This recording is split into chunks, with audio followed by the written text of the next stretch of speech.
How to allow users to register in WordPress. You can enable user registration in WordPress to allow users to add posts or comment or perform other actions on your website.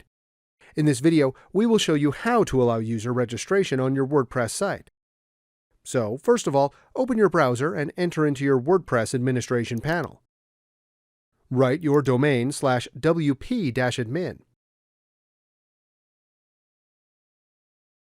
Write your username and password, and then log in. Now, go with the mouse over Settings and click on General. On this page, you will see an option called Membership. Check the box and then go to the bottom of the page. Click Save Changes. Now, anybody can register on your site. This is how you enable registration on WordPress.